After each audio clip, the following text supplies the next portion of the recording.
Welcome to this week's episode of the Rent Roll Starter podcast. Our guest today is someone I have known for a very long time. In fact, I knew Alana when I was growing my own rent roll and she was growing her real estate agency, which was sales only in the beginning. So I'm really excited that someone I have known for such a long time who has been part of my journey in growing my rent roll, and now I get to be part of her journey in growing her rent roll. So this is a pretty special guest today. I think you're really going to enjoy the episode with Alana because she has a unique story because she started her career at such a young age. I'm not going to spoil the age. I'll let her tell you exactly how old she was when she started in real estate. And what you'll notice in this episode, we get to almost the end of the episode and we're about to wrap up.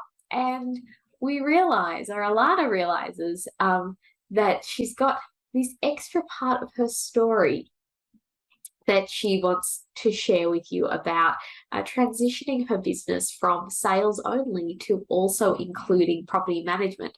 So we're almost at the end of the episode, and you'll notice that we take a slight veer left to so that you can hear all of Alana's story about starting her business, not only as a sales only company, but how she's incorporated property management into her business as well. So I hope you enjoy this episode with Alana from Residential HQ. I know I certainly did, and I know that you'll learn all sorts of things from Alana, someone who has started her career so young and grown her business into a business that serves her community, that works for her lifestyle, and has turned into a really great example of what you can achieve when you start your career at any age.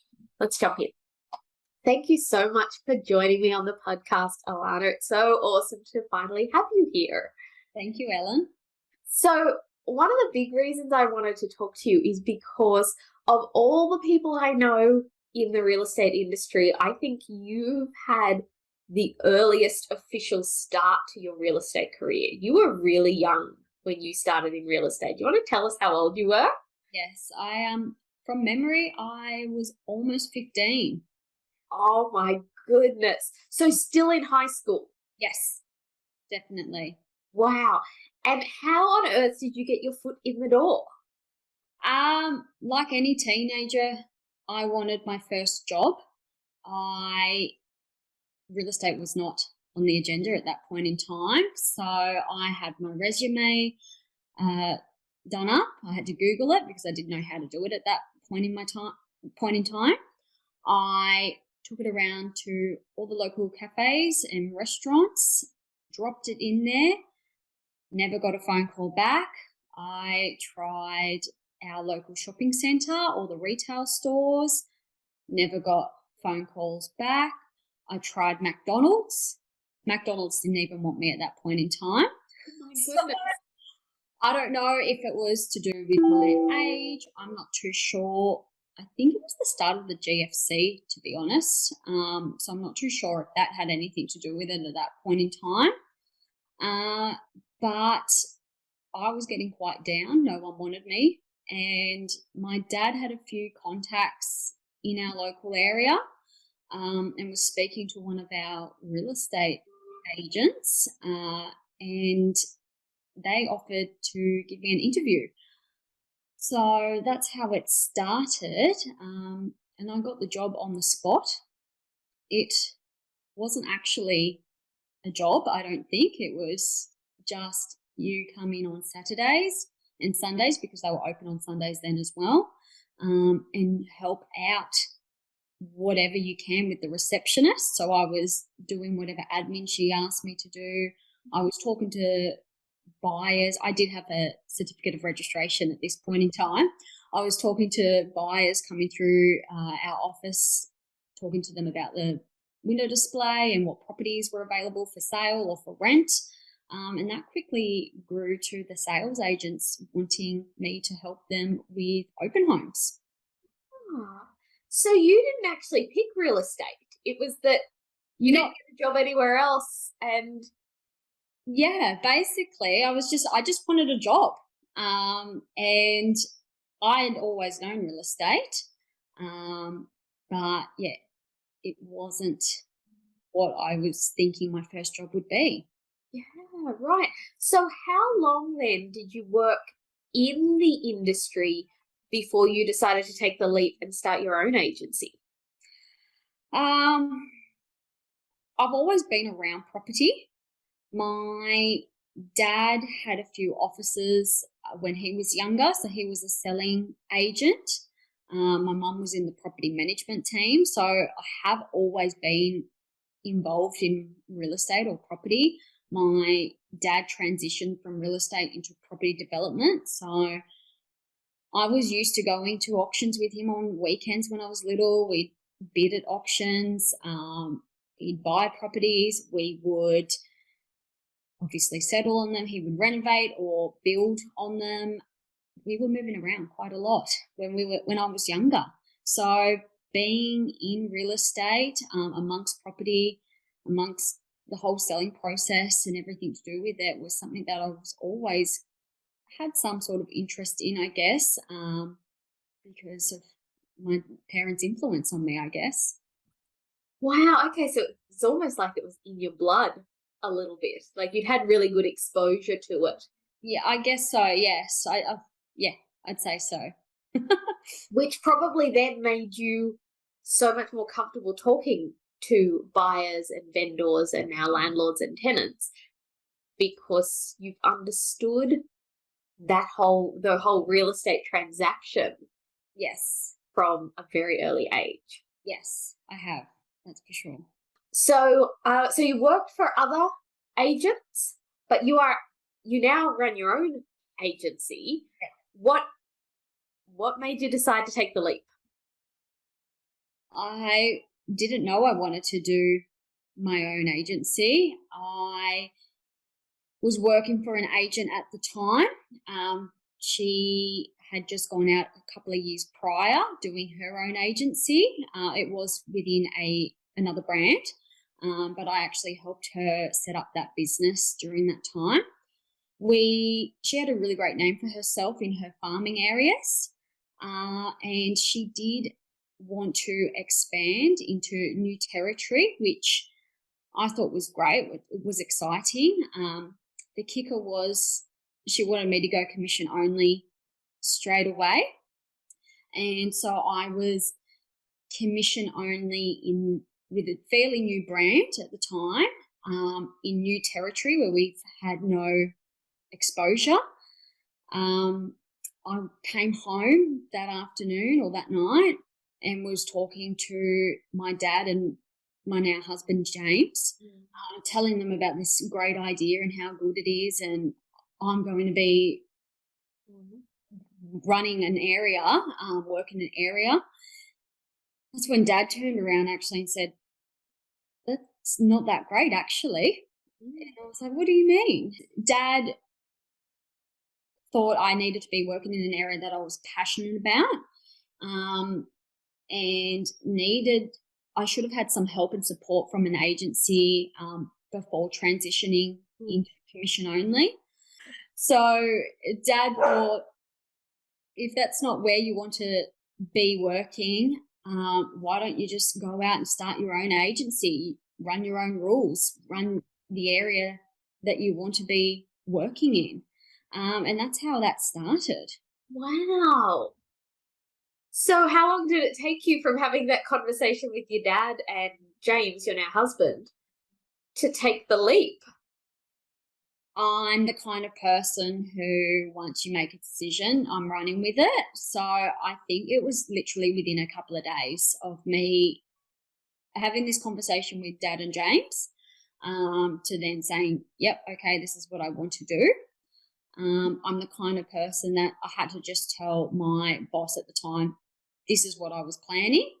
And I was quite in shock when she let me go on the spot, understandably. But yes, I was let go immediately.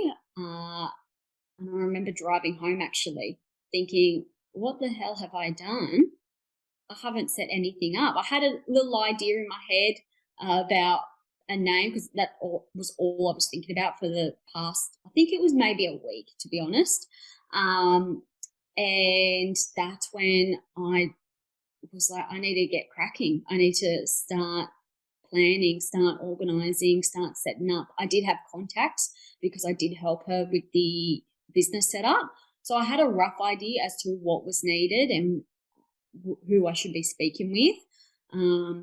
But yeah, it was a quick transition. I think in total about 2 or 3 weeks to get everything sorted. Wow. Because I was going to ask you, what did you do to prepare? But it sounds as though you just kind of went from idea to trading Yes. so quickly. Very quickly. Very quickly. I did, in saying that, so I say I probably 2 or 3 weeks to set the business up.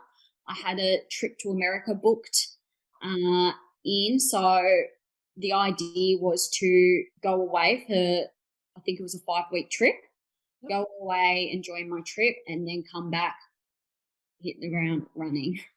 Oh my goodness. So I have to ask you then, if you went from like a couple of weeks to get your business up and running, and then I guess you've had the 5-week break and then come back to hit the ground running, what mistakes did you discover you made in that process or in the first 12 months of business? I had no business plan, had no idea where I wanted to go with anything. I think I did rush the setup a little bit in terms of I just ticked off everything. Yep, that's what I need. That's what I need. Yep, done. Let's go. There was not a lot of thought process, I guess, behind what I needed to do and how I was going to do that. I was also working from home. So it was quite lonely coming back from working in an office to then coming back from a big trip, working from home, and no listings. I had contacts just from people that I had known in the area, between my family and myself, but I had nothing to come to. So, yeah. And you were also really young, weren't you? How old were you? I was 21 years old. So Wow. it was one of those things that my thought process was, if this doesn't work, I am only 21 years old. At that time, I was still living at home, so I didn't have a lot of responsibilities. In saying that, 6 months later, we did buy our first property.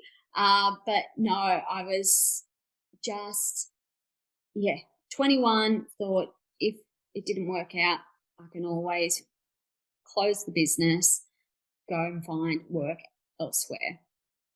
And so how did you find that clients and the marketplace responded to you being so young? Like, did people take you seriously as a 21-year-old business owner? Uh, yes and no, I guess. I think I had, on one hand, a lot of people were quite encouraging and thought that was quite brave, that I wanted to go out on my own. It's a very saturated industry. I was young, I was female, so I had a lot of big agents around the area that I do work with. So there was a lot of competition. Using my age was a great way for them to put me down. The fact that it wasn't a franchise, it was my own little boutique agency, was another reason that they could put me down. The fact that I didn't have an office, I was working from home before working from home was really a thing, I guess. It was unheard of, real estate back then. I think most offices still had window displays back then. I knew there was one agency that was going away from that model. But yeah, that's everything was. You needed to be in a franchise. You needed a big brand. You needed the office. You needed the window display. Otherwise, what do you have? Yeah. And so on the other side of that then, what like you were working from home at a time where it was not cool to work from home. Yes. What do you think were your actual advantages at that stage? I think working from home, and I still stick to it by it this day, is the advantages is obviously the overheads. So real estate is a very up and down business. I still am a one man show. So it's a roller coaster. And keeping my overheads down has allowed me to continue running my business while still making an income and enjoying what I do. Yeah, huge advantage. And you were just doing it before it was cool. Yes. That's all. So we have a lot of people who listen to this podcast who are in property management or in sales and have not taken the plunge to go out on their own. And I know that age can feel like a barrier for some of them. They just feel like they're not quite old enough to go out on their own. But I think you're living proof that age is not a barrier. What advice would you give to someone who maybe feels like they're too young to go out on their own? But what if they're thinking about it? What advice would you give? Just do it. I mean, you need to put yourself out there. You can't worry about what others think about you, because what others think about you is always going to be, everyone's always going to have something to say about you. So regardless if that is good, if that is bad, they're going to have something to say about you. So you just need to not worry about the outside world. Stay in your own lane. That's what I like to do.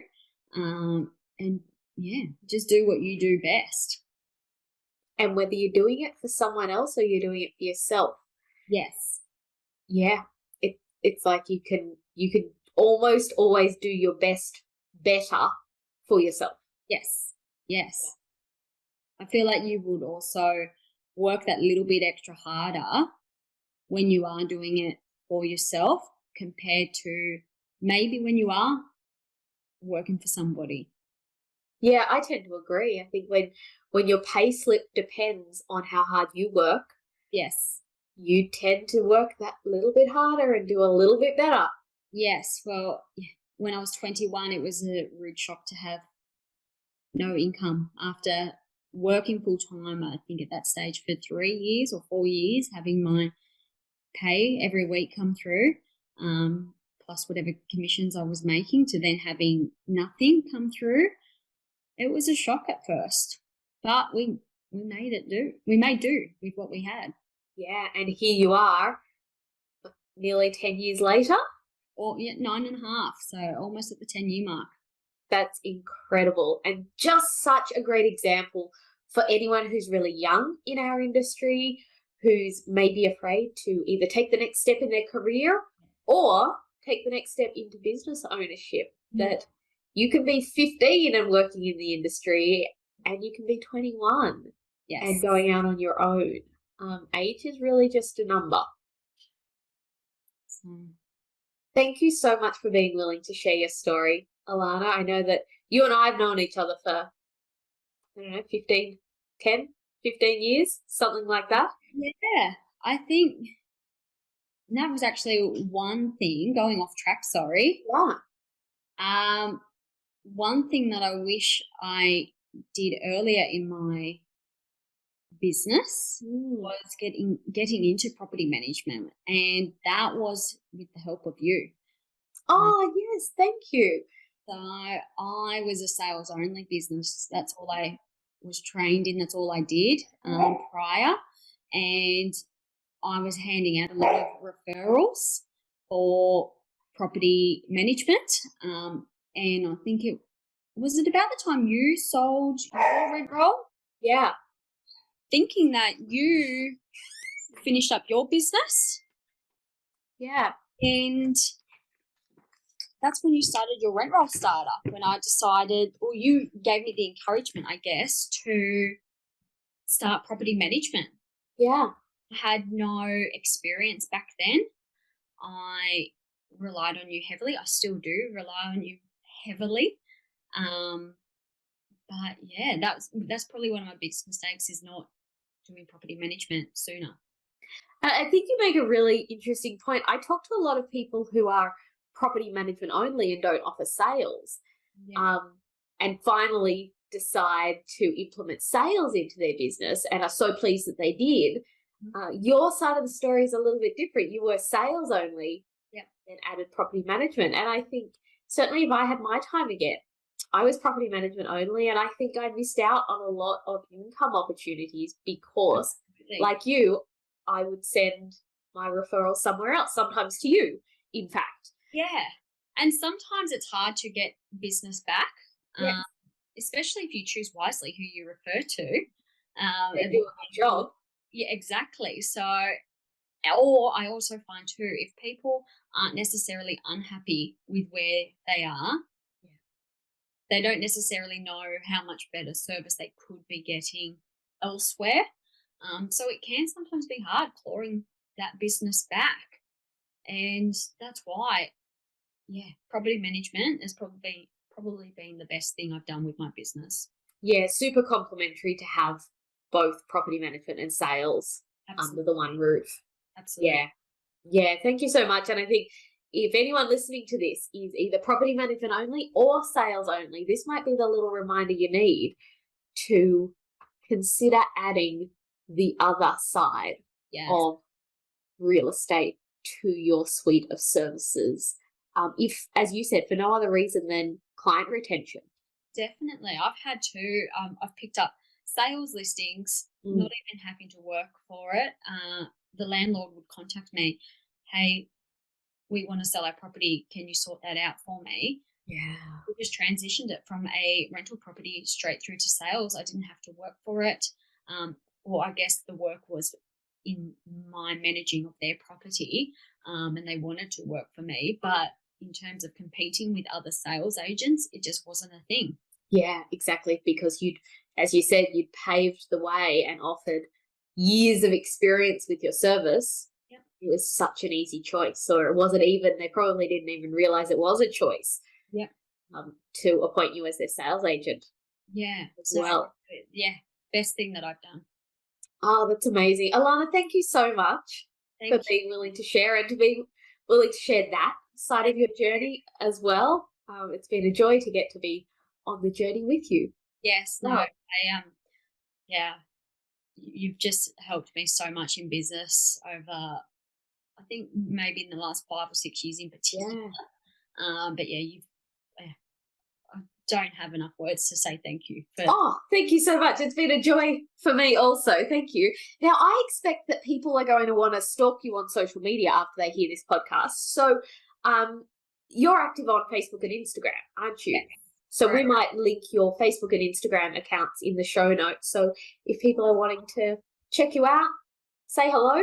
Yeah, absolutely. That's fine. I'm happy to talk to people. So yeah, no, that's fine. Look forward to connecting. Thank you so much, Alana. What a joy to be able to share your story and hopefully encourage other young people in our industry to take the leap, whatever their next step is. Yes, thanks, Ellen. Thanks so much, Alana.